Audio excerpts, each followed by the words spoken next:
And we are live. And with that, I want to say, hey, Clara, welcome to the Survival Podcast. Thanks, Jack. It's so exciting to talk to you. I'm really excited to have you on today. I was saying when we were getting ready to go live here that you're coming to us from the Permaculture Mothership. I know it's very early where you're at right now. And you are in Australia near Sydney or in Sydney. I'm not sure which is the Yeah, right just way to put about that. 45 minutes out of Sydney. Okay. Okay. It's like suburbs, outer suburbs, what have you. Yeah. Anyway, can we start out with like, what got you to where you are today before we dig into the subject proper to speak? I mean, you probably weren't born into the world of permaculture. I think you. Well, here's the thing. Sure. I mean, we call it permaculture, and that's the community that I've found here in Australia. Definitely, that's the right word for it.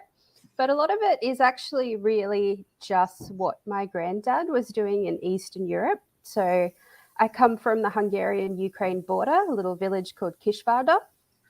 And I mean, milk still got delivered in bottles. Like I was only, just to give people background, I was born in 1990. Happy to release that information. And so, yeah, but even back then, milk came in like kind of glass little bottles. We had greenhouses. My granddad was really into breeding peppers. You'd appreciate that. And we had grafted fruit trees in the backyard. We would go around foraging. So, I mean, we didn't call it permaculture, and my granddad didn't have any books. It was all just how we lived so that we could eat. In a way, I did. I think people from that part of the world tend to be that way. My family's originally from the Ukraine. Came to the United States about the turn of the 18 to 1900s, actually. And my grandparents, all the things you're talking about, we did in central Pennsylvania. And I grew up in a very much predominantly immigrant community, mostly Slovakian. So we had Ukrainian, Romanian, Georgian, etc., and Irish. Somehow, like we had all of this kind of Eastern European culture and then Irish. And everybody gardened. Everybody had fruit trees. Everybody had, a few chickens or what have you in the backyard. Yeah. And I'm sure it was different in the cities. I just happened to come from a small little village where everyone knew each other. So that was sort of normal to me when I was a child. And then I guess now that we live in different areas, of course, there's no economic opportunity when you live like that, unfortunately. So if you have big dreams, you got to move. So we did move, and now we have all these funny words for that style of living. So I guess a lot of Americans call it homesteading. Some of you call it prepping. I mean, to us, it was just always having food in we called it a pincer, but I guess it would be like an attic, like a cold room underneath the ground that you would store all your food and everything in. I'm not sure if there's another word for that. Root cellar. Yeah, root cellar. So that was just kind of normal. And then, of course, when I came to Australia, there wasn't even really a homesteading culture or anything like that. So permaculture was the best place to kind of fit into that style of living, if that makes sense, particularly if you want to take it into a suburban context. Definitely. So what made you, was it just opportunity that had you move to Australia? I mean, as beautiful as it was to live like that, if you broke your femur, you were in trouble. If you needed dental work, you were in trouble. So we can kind of romanticize that kind of way of living, but it is a hard life. And it is a life where you either stand still or you leave. So my mother was very much determined to leave. She wanted a different life. She wanted more opportunities. She wanted to be able to have more economic freedom to travel, to experience the world. And so that's why she chose to leave. And then she met my dad here. And then we went back for a little while. And she was not actually an Australian citizen, but I had technically been born in Australia. So even though I was born up in North Queensland, kind of an isolated property, and then she was not a citizen, so we went back to Hungary, and then she came back to Australia after getting all my birth certificates translated and everything. And then she rolled me up to the immigration office and said, I'm related to an Australian, which was me in the pram. So then she got her citizenship. So it was kind of this convoluted way of eventually getting to relocate to Australia. I don't think that would fly these days. I think they're a bit more strict now. Yeah. Probably not. So when you started out with your particular property, what I have in my notes is it was pretty much a weed infested block and a rundown house on a modest budget due to ballooning house prices. And I can really understand that because I worked for a gentleman back in the late 90s named Frank who had his son had moved to Australia, and he was talking about how expensive property was in Australia back then. Right. So that's 1998, 1999.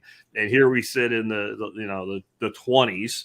We finally have a decade with a name again. I don't know what we were for 20 years. We were the aughts or the teens. Right. So we're in the 20s. So I'm sure it is a challenge. But that's kind of one of the things that permaculture was made for, is to take less than optimum and make it better than optimum. Yeah. The thing is, it's definitely gotten even more expensive now. And it also depends, though, on how you look at it. So I've got a lot of friends who were in the same position as me, but their decision was, oh, no, I want a brand new apartment. You know, I want everything to be brand new and perfect, and I don't want to have to do any work. Whereas my attitude was, you know what, there's the ceiling's missing and there's no kitchen, but I'll just pitch a tent and I'll just treat it like I'm camping, and I'll just eat salad for a while until I get, a kitchen together. So I pretty much kind of camped out in this sort of weird situation for 9 months, but I work just down the road at the hospital. So I was able to kind of have showers and get changed and make myself somewhat presentable and then go into work. So there were no problems from that point of view. But again, if you moved into the country, even in Australia, and I'm sure it's very similar in America, there are certain places where property can be cheap. But if you want to live on the coast, you want to live near the beaches or near the economic centers, then yeah, you're going to be paying a lot. So it is kind of your point of view as well. And yeah, definitely, if I could do it all again, I would do exactly the same thing, because as well as it kind of aligning with permaculture principles and regenerative principles of I'm taking something and I'm actually making it better than how I found it, the other side of the coin is there's just a great deal of satisfaction you get from transforming something like that and from hard work. Yeah, I would agree with that. And how would you say now that what you're doing compares to that childhood you remember from Hungary? Look, it's still very different. I'm not going to lie. My life is, the reality of the situation is, the older I get, the more I appreciate how much easier my life is. And of course, my grandfather lived through war, and now there's war there again. And he used to tell me stories about hearing the planes and hearing the bombs. And now my cousins are in exactly the same situation, which is kind of awful. But here in Australia, we call ourselves the lucky country, and we really are the lucky country. Like, you've got to be a real special kind of person to starve in Australia. Like, it is just wonderful. The climate is great. There's a lot of public resources around. There's a great community. So it's very different. And what I have now is really done more out of a sense of partly nostalgia for how we used to live, but also, I guess, to try and be more healthy, to try and improve your mental health, and just to try and build community for when things are not so great. And most of my life, things have been very easy running. And I think since the pandemic, there's been a lot more focus on, actually, there is a time where I'm going to go to the shop and I'm not going to be able to get lettuce. Or I'm not going to be able to get certain things. And so I guess the last couple years have been very different to the 20 years before that.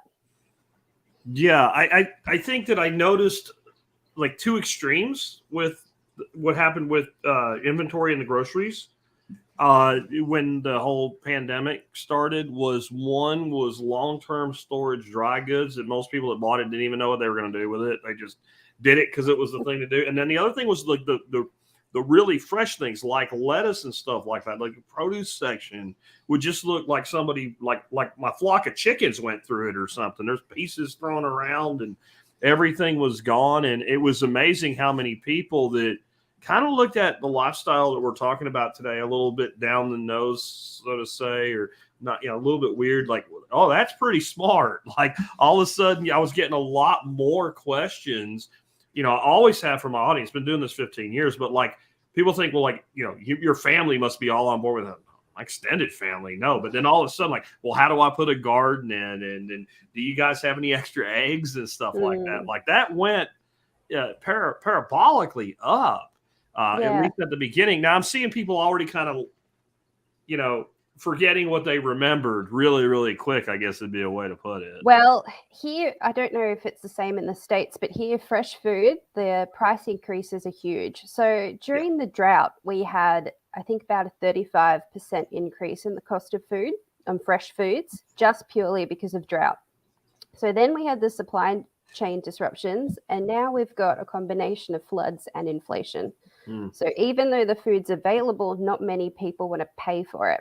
And so, of course, when they do put price caps on things, so again, no one starves, they tend to put the price caps on things like grains.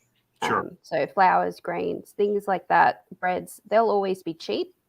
But things like lettuce, fresh lettuce, good quality organic produce, extremely expensive. So yeah, I'm sort of in the same situation where a lot of people at work kind of, I work with a lot of academics, university educated people. I'm a scientist, and a lot of them sort of look at my hobbies as something that they would never have time for.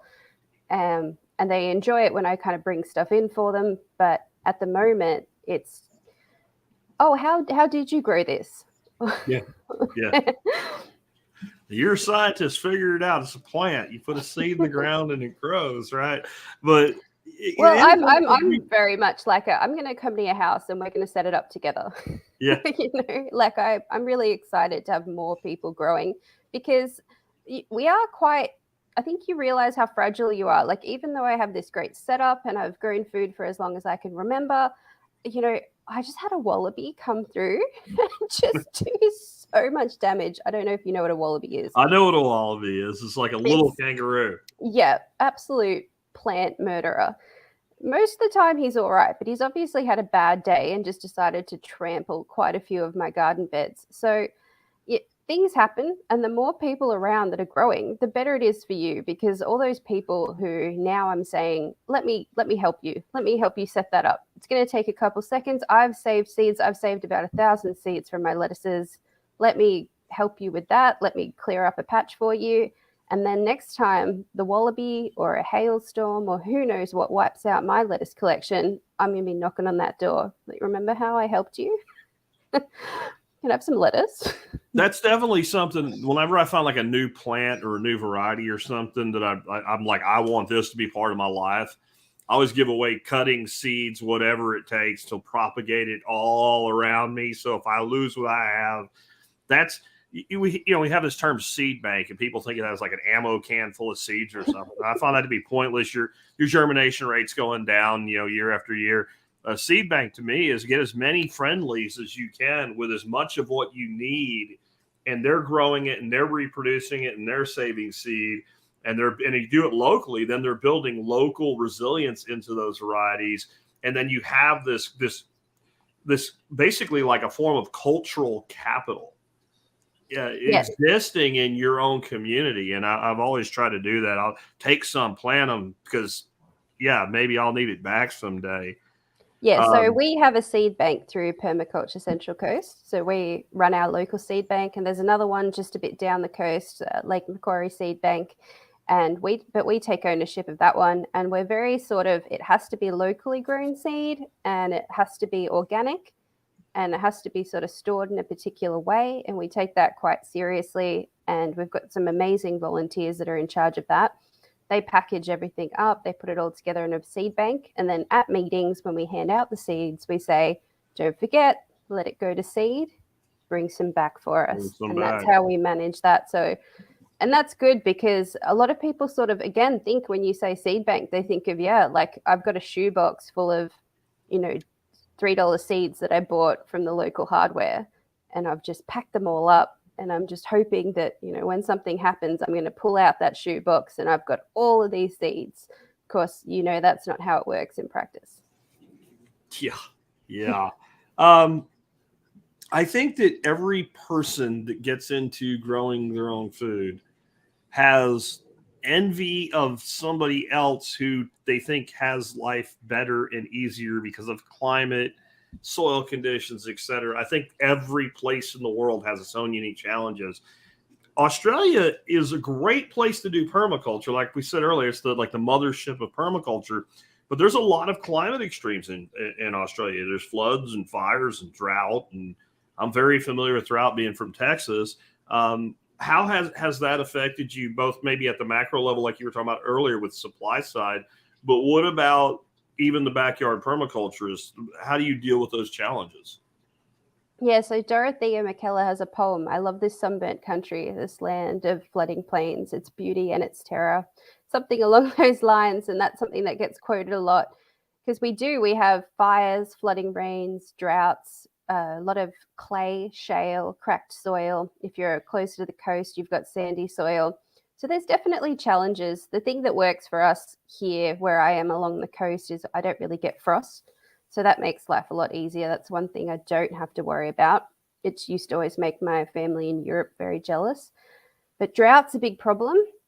So we're almost on permanent water restrictions. Even during the floods, not all the councils made water free, which is kind of amusing because our dams got to 100%. But that's kind of a, you know, twice in a lifetime event for that to happen. Most of the time we're on some type of water restrictions, which means, you know, you're not supposed to be running sprinklers. You know, all the hoses that are sold have had to have like a hand operated nozzle and things like that. You pay quite a bit for water, I would say, comparatively. And so those things are definitely a challenge. In Australia, it's abnormal probably not to have a water tank of some type. So all new houses that get put in, you're pretty much required to have guttering and some kind of water storage. So I guess it's good in the sense that it's well recognized and people understand that it's worthwhile to actually conserve water. So the drought's one thing, fires is another. So most of us live near some kind of bushland, which is really lovely because it's nice to actually have these big, beautiful trees and nature around you. It does mean that most people have to think about fires and fire safety. During a big fire season, even if you live in the middle of Sydney City, you still end up with some pretty bad smoke pollution.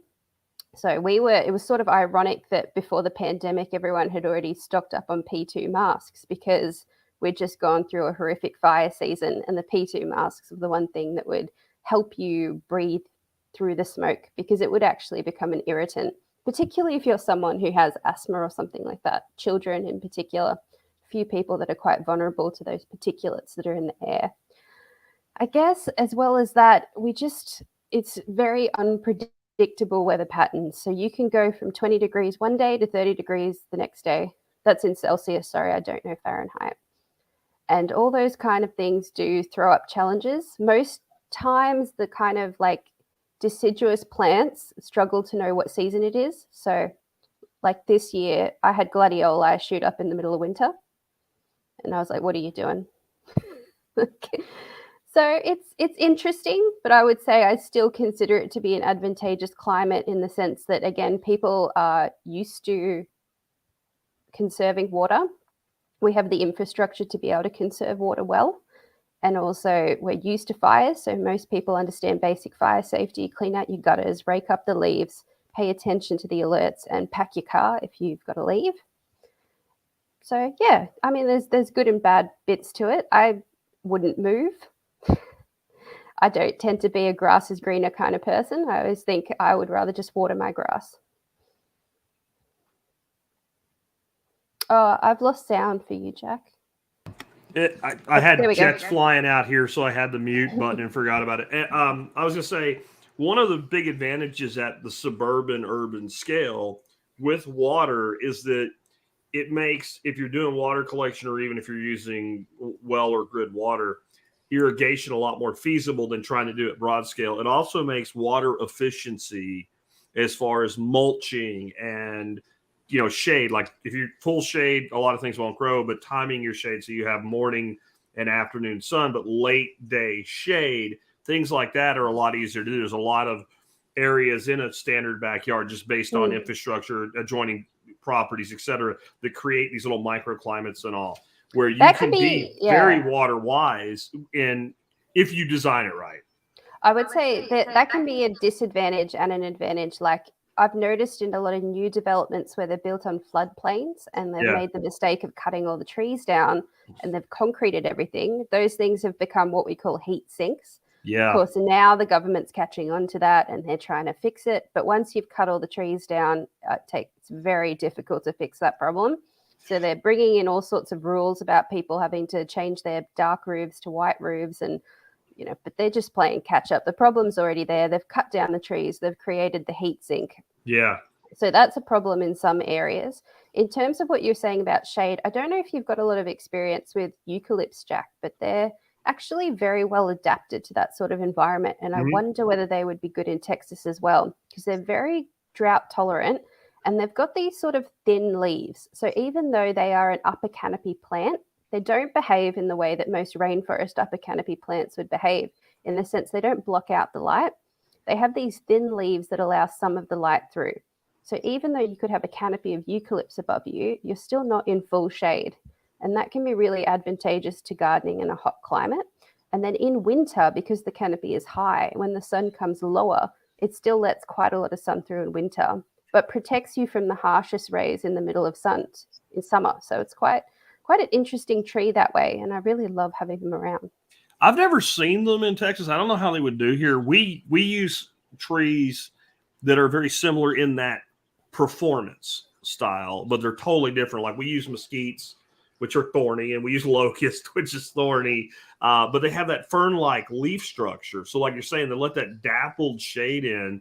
So when you have the kind of sun we do, I live in north central Texas near Fort Worth, and when you have the kind of summer sun that we have, you don't want full sun for most things. What you want is like if you had magic, you would put a 50% shade cloth over the whole property if you could do it with your mind or something.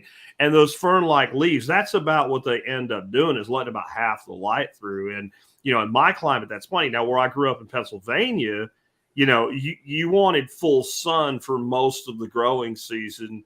And if you had even moderate shade, you could see a massive growth decline because you're in a different latitude, you're in a different solar intensity, everything changed. I think it changes all over, but it's interesting that we have different trees that fill the same structural role in being a dappled type shade implement. It's almost like nature evolved like that and had a perfect system functioning before we came and chopped everything down. Yeah. Now TCG Joe here is saying eucalypts are also very flammable. I think that is true. They will. Everything's flammable if you've got enough fire. We have cedar everywhere, and man, nothing. It's not even really cedar. It's actually a juniper species, but they call it cedar here, mountain cedar.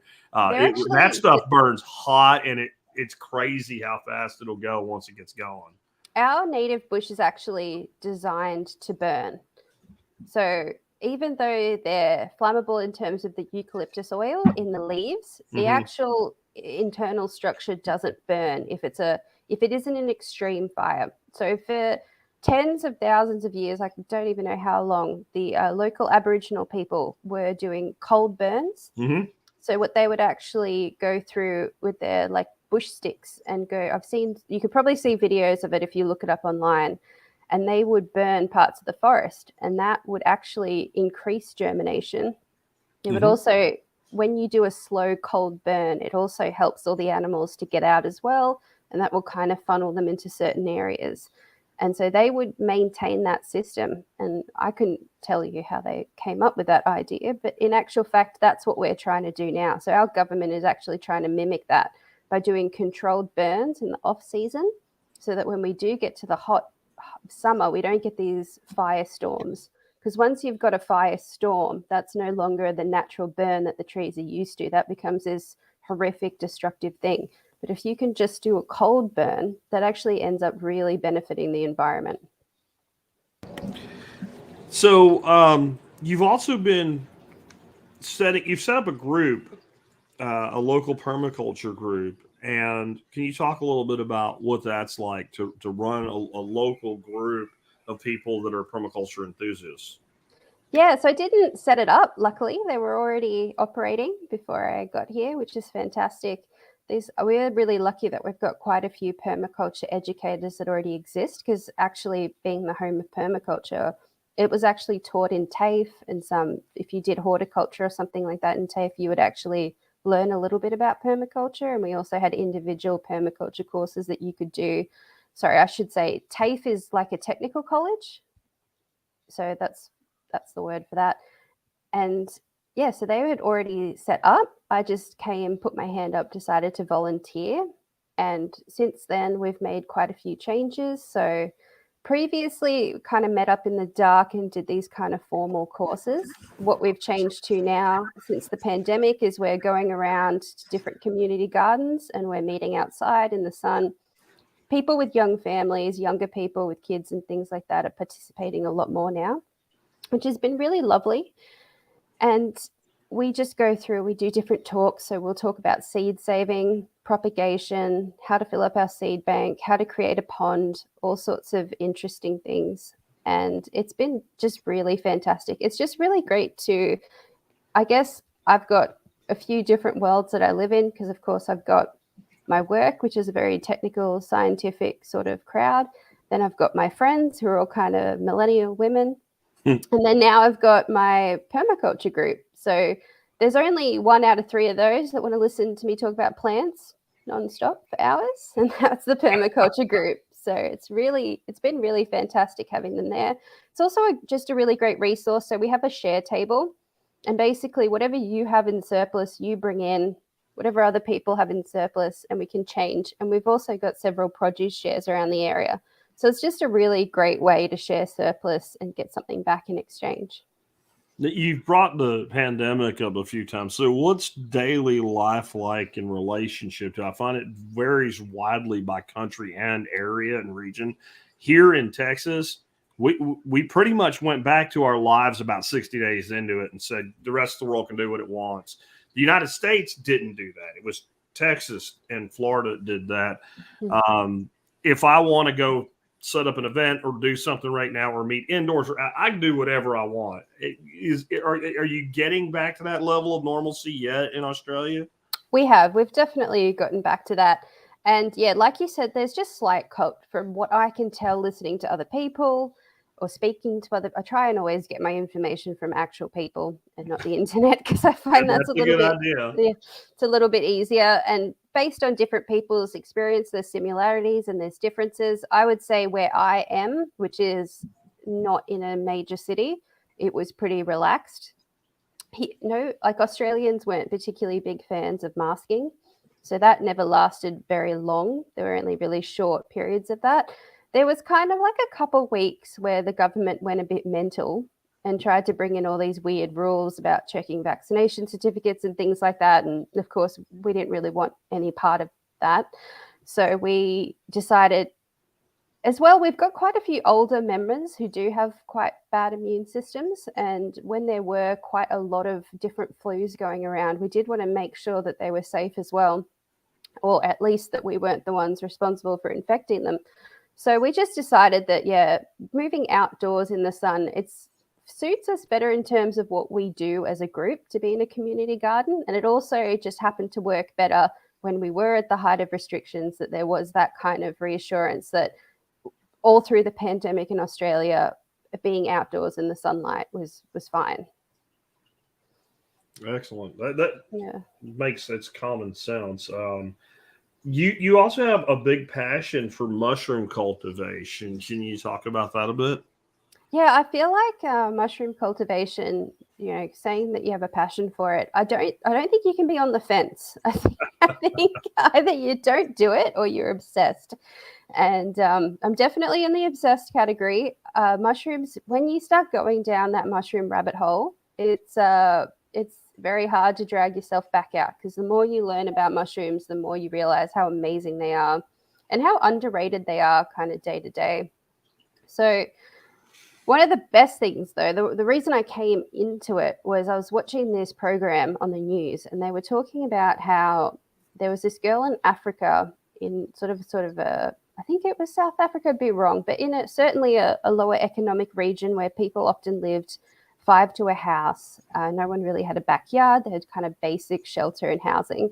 And a lot of people had protein deficiencies, as well as different vitamin A, vitamin E deficiencies as well, due to inability to get sort of fresh, good quality food.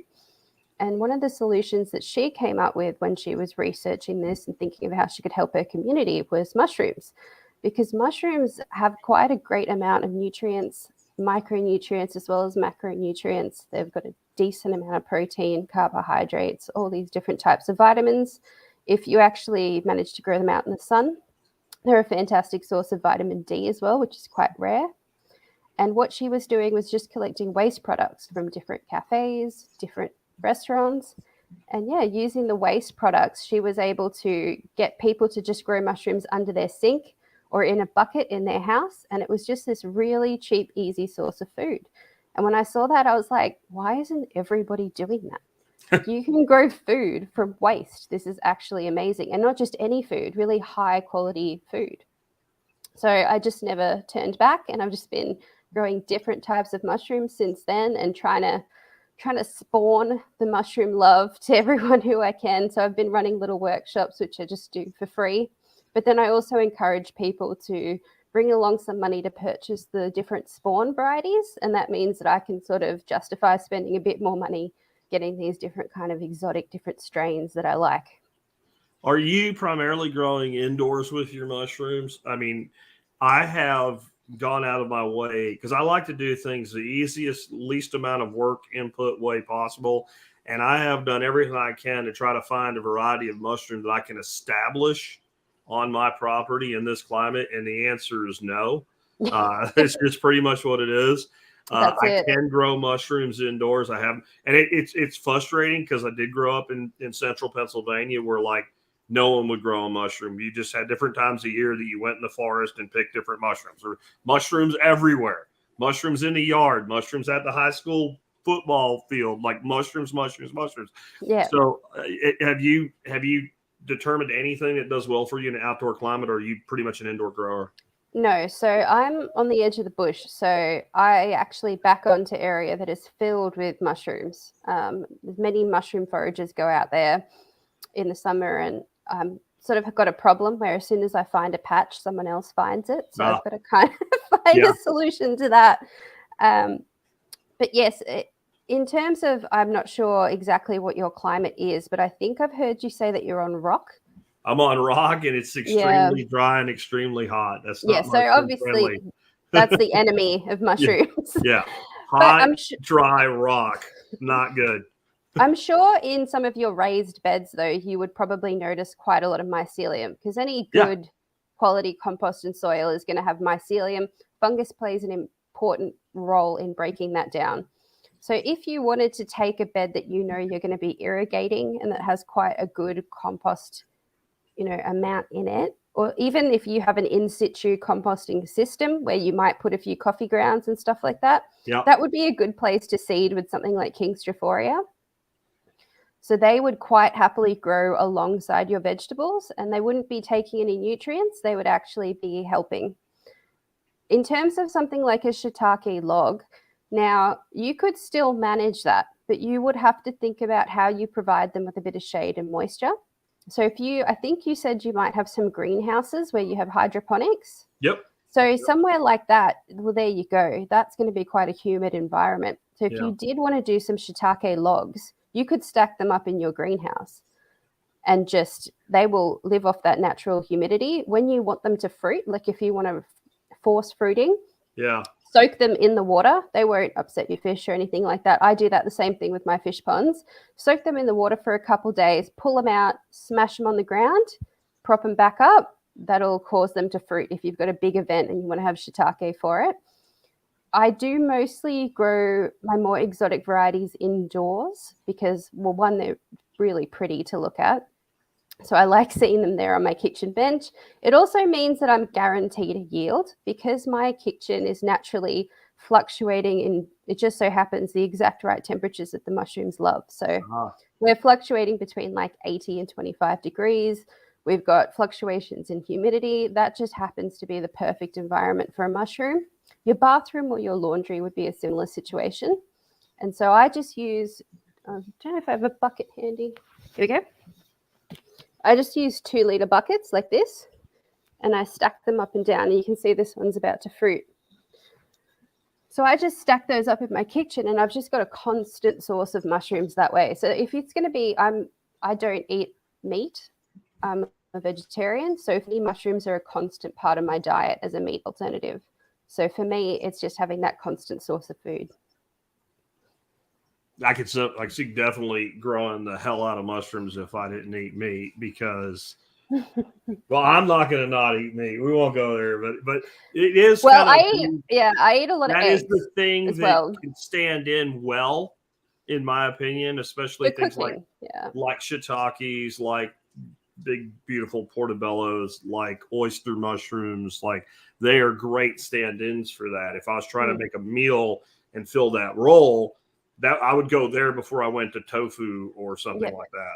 So when I went through a phase of just not wanting to go to the shops, and I just got into this mood where I was like, I don't want to go. I don't want to deal with it. I've got chickens, so I would get some eggs from the chickens. I would get some mushrooms from my mushrooms. I would get greens from the garden, and I could just eat like that for days. You know, That's a perfectly healthy, well-rounded meal with everything I need. Yeah, I find that if you're looking at it from a nutritional profile, it's much easier to make a vegetarian diet work, in my opinion, anyway, than a vegan diet. Having things like eggs alone, right? There's huge nutritional input for the human body, and it probably makes things a lot easier.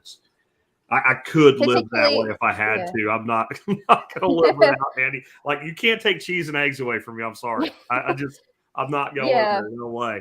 I've got a few friends that are vegan, and to me, to maintain health seems like a lot of hard work, but I'm not into telling other people what they should eat or what they shouldn't eat. I think that's a decision you make on your own. You don't need me to pipe up about it.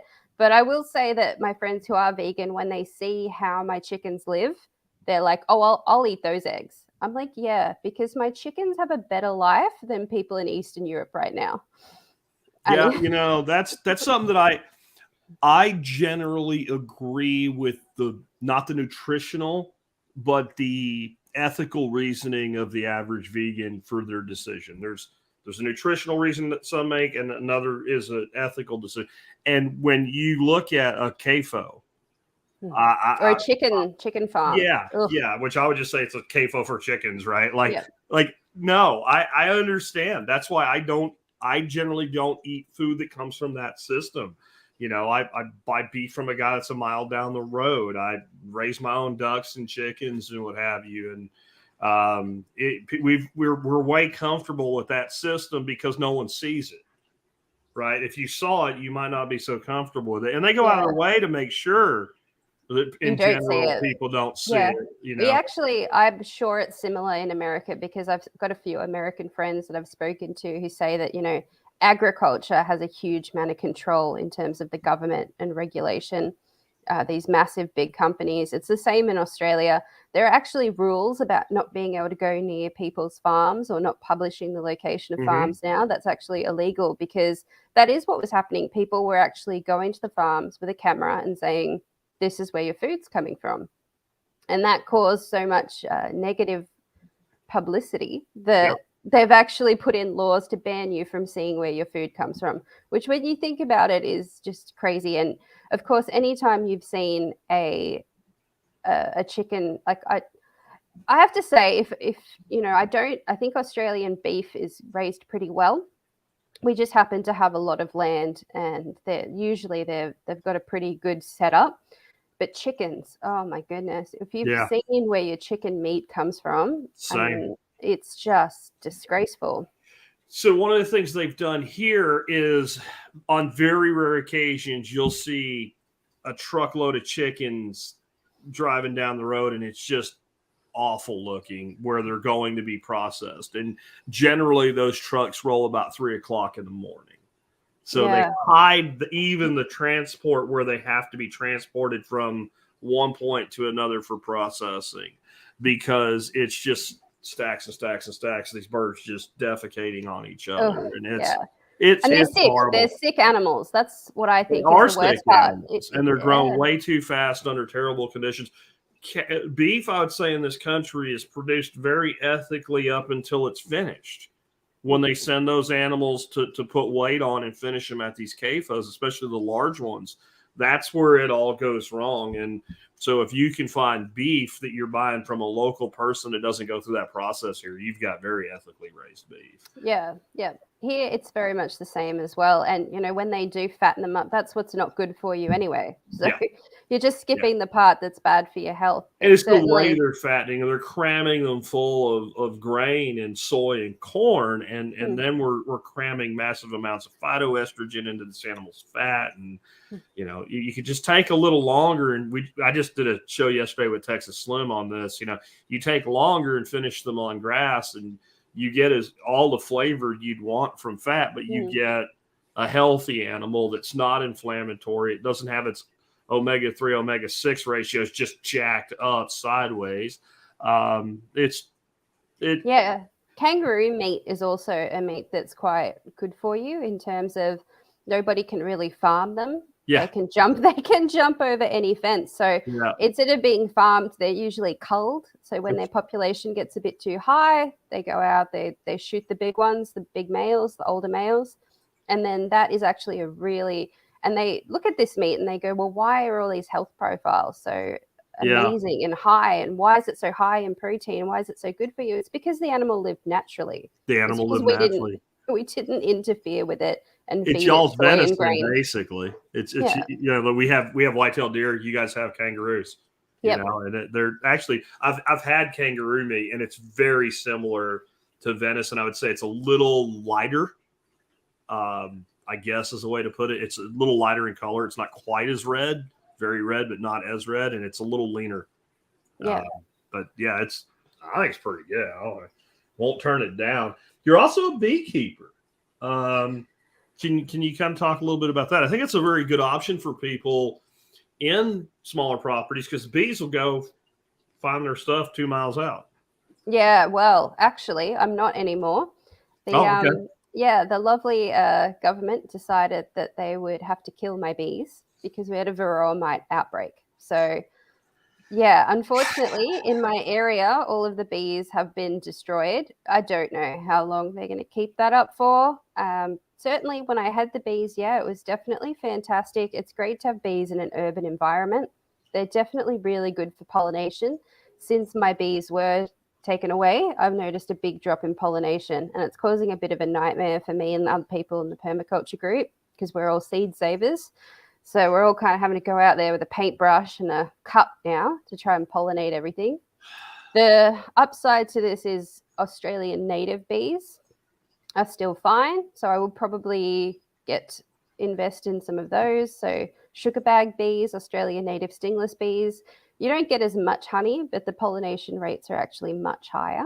You do need to take more care of them, which is some people would think would be counterintuitive, but the native bees can't handle the temperature fluctuations as well as the European bees. Because, of course, European bees evolved in a temperate climate, whereas the native Australian bees are not used to the fluctuations, some of which I think are artificially heightened by the fact that we've added all this concrete. We've cut down so many trees.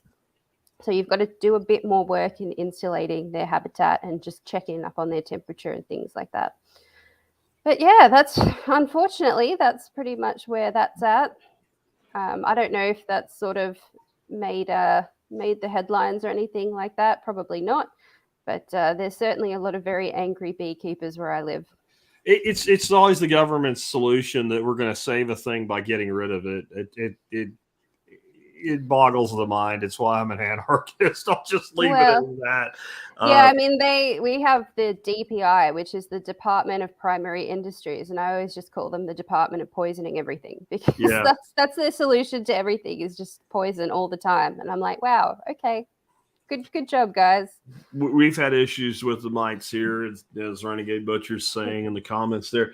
But what we found is a lot of the beekeepers here that are doing what they call small cell keeping, where they have a slightly smaller comb size. So when they put the foundation in, they reduce the hex size by a very small amount. And it, for one reason or another, has been extremely effective in reducing mite infections and problems in the hives. And it's also been good at reducing colony collapse disorder as well. And I think we're seeing more and more stuff like that come out, where there's solutions that are natural. You're a mushroom person, so you probably know Paul Stamets, and he's literally built beehives out of fungi. Yeah, right? I mean, sometimes just not.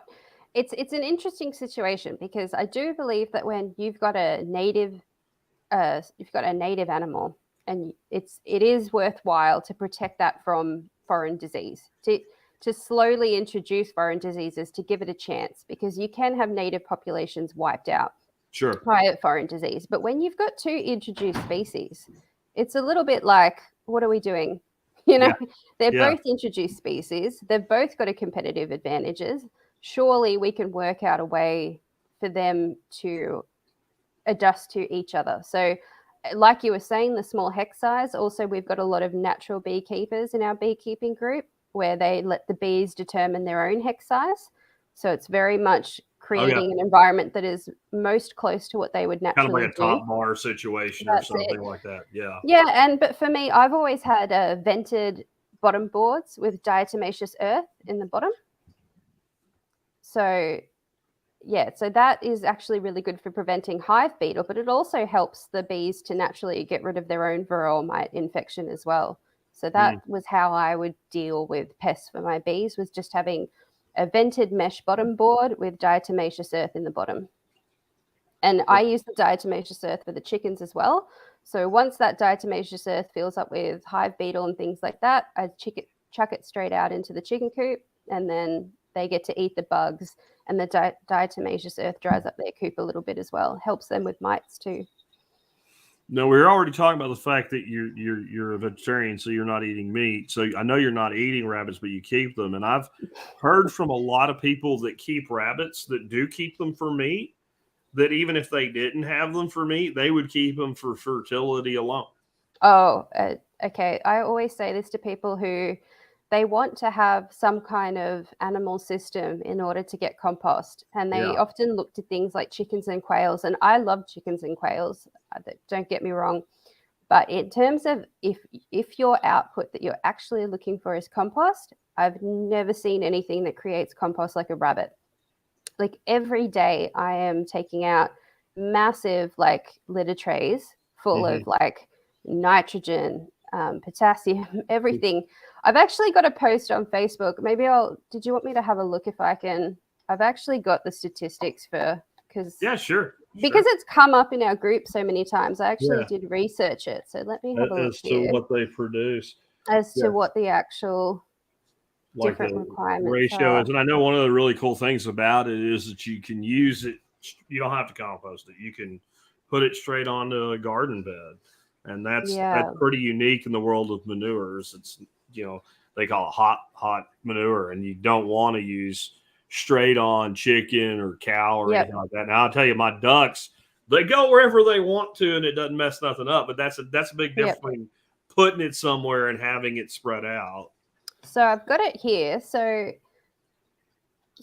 it's 3 to 4.8% nitrogen, 1 to 5.2.8 potassium, 1 to 3 K. So if you look at, for instance, that compared to cattle manure, you've got double the nitrogen, you've got more than triple the potassium, and you've got double the potassium, and triple the phosphorus. So for worm castings as well, it's about similar. So in terms of the actual, just the NPK that you're getting, you're looking at triple, double what you would get from other manures. You've also got magnesium, boron, zinc, magnesium, sulfur, copper, cobalt. So they're eating predominantly dark leafy greens, particularly if you're raising them yourself. So we know that dark leafy greens are extremely high in these micronutrients. And yes, you can put it straight onto your beds as a soil conditioner. So there's no need to actually compost them in a system. You just kind of scatter it around and dig it in a little bit. And that's fantastic. And just I would say 10 times what a chicken produces is what a rabbit will produce in terms of actual compost and manure.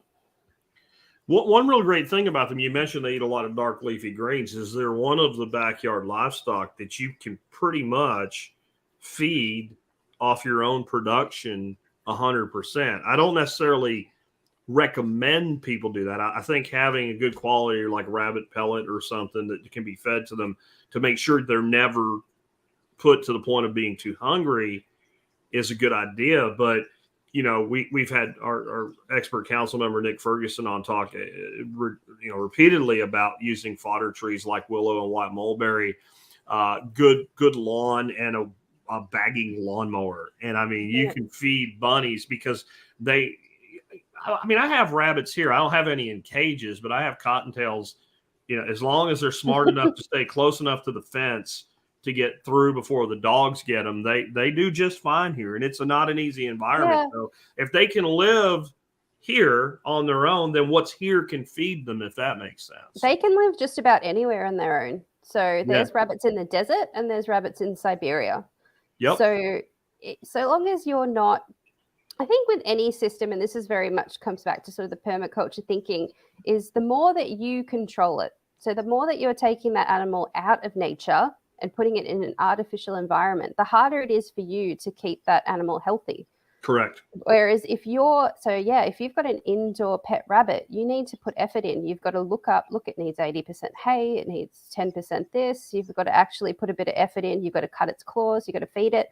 But if you can let the rabbit live naturally and spend time in like a, caged outdoor area where it has wood, where it can do its own dental care, it can sharpen its own claws, it can dig, it can eat the grass that it would normally eat, you almost don't have to do anything. So yeah, it just depends on how you live and how it fits in with your lifestyle. The other big upside to rabbits is they're obviously like really popular with children. So you don't have a hard time getting the kids to keep an eye on the bunnies because they are very cute. And are you using some other ways to generate some extra income, like Airbnb, I think, and plant sales is what I've got here? Yeah. So even though I have a well-paying job that I went to university for and so on and so forth, I have really big dreams of like permaculture projects.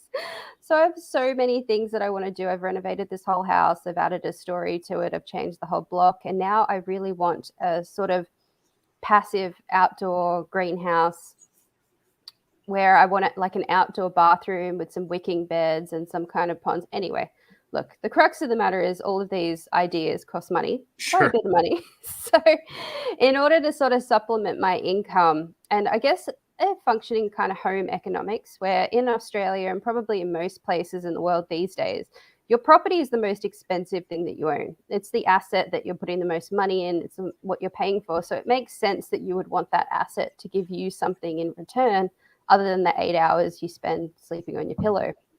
So that was where I came to this. And I thought, well, how can I get a return off my most expensive asset, my property? And I decided to rent out the bottom story of my house on Airbnb. So I've made that a self-contained flat. It's got their own bathroom, kitchen, 2 bedrooms. Someone's staying there right now, actually. And that's rented out for, $200 a night. And basically, I block it out maybe 50% of the time so that I can have my own parties and things like that. Yes, my little panda bunny there. That was one of my permaculture group people had to get rid of a whole bed of parsley, and that was the best day of her life because I just came in with this entire raised bed full of parsley for her. But yes, so again, having things like rabbits, chickens, a lot of people from the city really appreciate when they come with their kids. The kids get to come collect the eggs with me, do things like that. They can pet the bunnies. And then that's probably the easiest money you'll ever make, because honestly, if you're doing your own cleaning, I've got one of the cleaners from work to come and help me out. But you're basically doing a turnover and that's it. And your money's just coming in for that. And then as well, I've decided that now that my fruit trees and my grapevines and all those things are getting to a size where I really need to prune them back quite hard, instead of throwing all those prunings away, I'm just sticking them in a pot full of dirt. And then it turns out that every mulberry pruning, every grape pruning, I can sell that for about $20. So that really adds up as well. And that's kind of all just going into my greenhouse fund at the moment. So it's not money that I depend on. It's money to pay for the expensive things that I really want. It's making the hobby pay for itself, because the hobby pays for itself in two ways. One is if I grow it and I eat it, I don't have to buy it. And then the other way is through money. I do a lot with outdoor ponds and stuff. And every once in a while we'll sell a koi for a couple $100-$300. Or we'll sell a 50-cent goldfish for $50, because yuppies, when you call them Asian heirloom carp, they buy them for their backyard expensive ponds. There's all these ways to monetize our production. And it's, we started this conversation with how you grew up and a little bit about how I grew up. And I always grew up with the mindset that this was your biggest asset, the property that you owned, and it needed to produce for you. When I started the show 15 years ago, the concept that I brought to that was from home to homestead. That most people, they think of their home and the whole property. I'm talking not just the house itself, but the whole property. They think of it as an asset, but for most people, it's actually a liability. If they lost their job for 2 months, it's gone. They're in foreclosure with it. It's a place that absorbs money.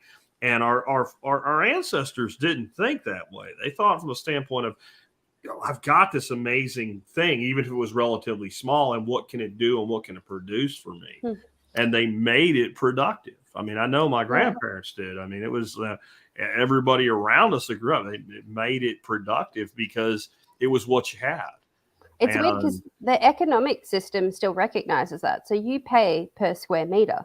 Yeah. Now, when we think about it as an asset that's producing something, it makes sense that you would pay for an extra square meter, because that's an extra square meter of potential production. Mm-hmm. But in terms of if all you're going to do is like once every month, not even every month, once every 3 months, you're going to have a party and you're going to have an extra chair for a friend. Is that worth the the square meterage that you paid for it? Probably not. So it's interesting how there's a disconnect there with how people think about things. And a lot of the new developments in sort of Western Sydney and these kind of places, different to where I am at the moment, but other kind of places, is they've got these like McMansion type houses that are just like these cookie cutter like blocks, and you're maybe about like a meter from your neighbor. Mm-hmm. And it's sort of like you've got no backyard, and the verge, you usually park your car on it because you've got like 3 cars per family. And it's just like, why don't you just live in an apartment? Like, yeah, like it would be so much more economical if you're not going to have any kind of backyard to just, live in an apartment. But and then compared to, for people that are on the video instead of the audio version, what you're seeing right now, that's off your Instagram, so I'm assuming that's part of your backyard. Yeah, that's the view from my balcony. So I've done the opposite of that. And what I've done is bought a small house. So it's still a suburban lot, which is 750 meters squared. But my house is only 80 meters squared. So it's a small house, but instead of, I've gone down. And like I said, my plan is to move the bathroom into a semi-outdoor area so that when I have baths, and at the moment I can't really fit a bath in my bathroom, but what I want to do is put it in a greenhouse so that when I'm having my baths, when I do want a hot bath in winter, that water is going to go straight into these wicking beds and into this tropical greenhouse that I want.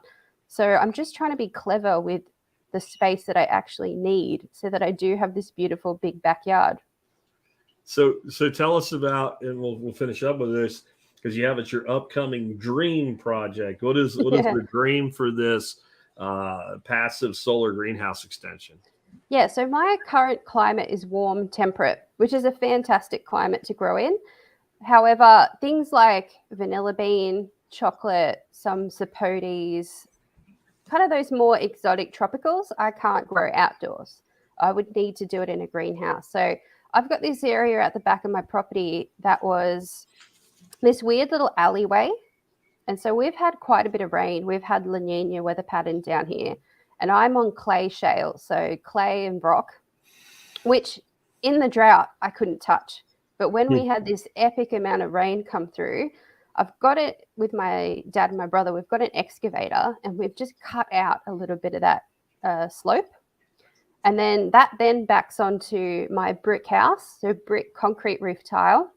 And then we've poured a concrete slab down and then just put a timber retaining wall between the shale and this little space. So that has produced something that is extremely well insulated. Currently, that's where my nursery is. So that's what I'm using to try and create a bit of extra income.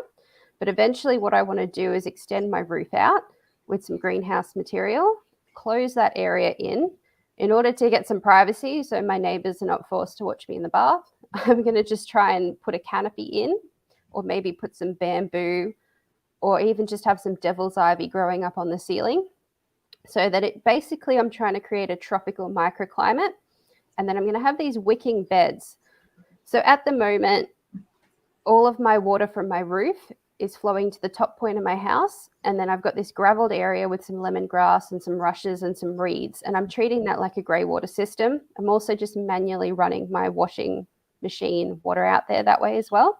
So all that water flows out down into these decorative garden beds that the people who stay in the Airbnb, that's their view, is these beautiful flower beds. And I'm just interplanting with some vegetables like some tomatoes and some red vein sorrel. That system, I'm then going to incorporate these wicking beds where then all of my grey water from bathing and showering, as well as the washing machine, will run through these wicking beds and then go out into the same system it's going out to currently. But because I'm going to have the hot water heater out there, I'm going to be having hot showers, and I'm going to add some kind of aquaponics. I haven't quite decided on that system in there. I'm just trying to create, just a tropical microclimate with these wicking beds where I can grow some tropical food and also just have a beautiful outdoor bath and shower. Semi-outdoor. Gotcha. And probably put like a wood burner in the corner as well, just so that if we do get some uncharacteristically cool temperatures, I can just chuck some wood in that. I've got an endless supply of wood, so easy peasy. Gotcha. Well, hey, this has been really great. You've got a really awesome Instagram. I've pulled up a few photos on it, but people should totally check it out. You've also got a Facebook page. I've got both of those in the audio notes. Right down in the video notes down there, folks. For those on the video, there's a link, and it'll take you straight over there. And if you go there right now, you'll find absolutely nothing because we're not quite done yet. But about 1 hour after Clara and I wrap up here, which will be very, very soon, the audio will go out, and all the stuff we talked about, there's links for all of it that will be with the audio posting that goes out into iTunes and Stitcher and Fountain and all that other stuff. Clara, this has been fun. I think it really opens people's eyes. Because one of the biggest things I get from people is, I don't have a lot of land like you do. And I'm like, well, it doesn't matter. Like, honestly, the most productive by square foot systems there are these suburban systems, because you can manage with an intensity that once you get out in the 5 acre range, you're not going to do. Once you get out in the 3 acre range, 2 acres, you're not going to do it anymore. Yeah, you don't have the time. Like, it'll wear you out. Yeah. It'll wear you out. And some of the most impressive systems I've seen have been, and square meters in my American head doesn't work out, but they've been, a 10th, 20th acre postage stamp systems, because the person is then forced to figure out, what can I do with this square foot, right? Like if I don't use it, then I'm if I have 1,000 square feet and I don't use it, I've given up 1,000th of my potential. Where if I don't use a square foot on 5 acres, I can't even do the fraction with that. I don't know what it is, and so. When you start looking at it that way, and you got 1,000 square foot and you got 100 square feet of area, that's 10% of everything you've got. You'll lose fertility as well, because trying to keep up the fertility in an area that is that big, because most of our topsoil is depleted. The idea that you're going to find somewhere that has this incredibly rich, amazing topsoil, and that you're going to be able to maintain that without actually living in the forest is extremely difficult. But if you've got a small lot, like I've got a bin at the corner where people walk their dogs, I tell everyone to put their food scraps in that. That helps. That goes to the chickens. So I've got the chicken manure, I've got the rabbit manure, and all of that, as well as like just drawing in birds and things like that. I'm able to actually keep this fertility up. But I know a lot of people where they're having to import all of those things. Yeah. And having your SUV full of manure, not a lot of fun. Or you're running around like me trying to bribe tree trimmers with 12 packs of beer so they'll drop their wood chips off. I've got about 30 yards of wood chips right now, but I could use 300. I mean, and I wouldn't run out of uses for them when you get on a bigger. And my property's not that big. I have a 3-acre property, so like I think that's like 1.5 acres, right? Yeah. So like it's not that big, but it will wear you out. You'll never. Doing the type of thing we're talking about, you'll never use 100% of it. But when you get on these properties, 1/2 acre down, you can really turn that restriction into a benefit, I guess is what I'm saying. Yeah, the more restrictions that you have, and that's why I try not to get too upset about, roadblocks that come along, because in reality, the people that are kind of causing you problems, it's usually the government.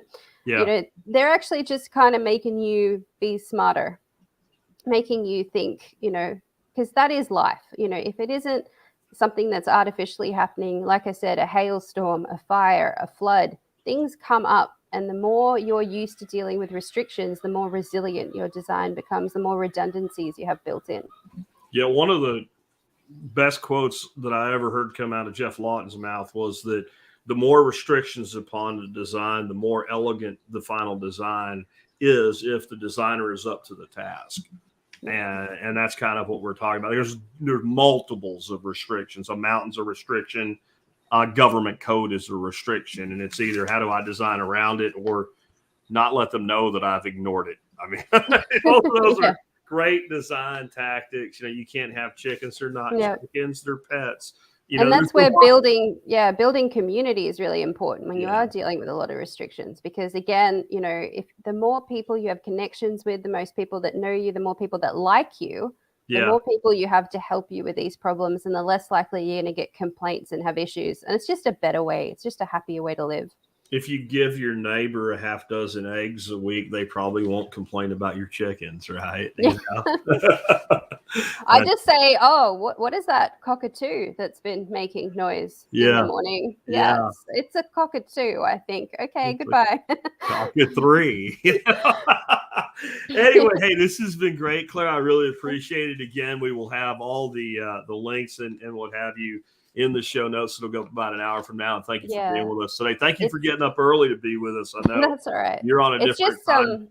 It's just Clara's Urban Mini Farm everywhere if you want to search for it. So I'm the only one, I'm pretty sure. I will, like I said, I will make sure all those links are available to everybody. And thanks for being with us today. Thanks so much.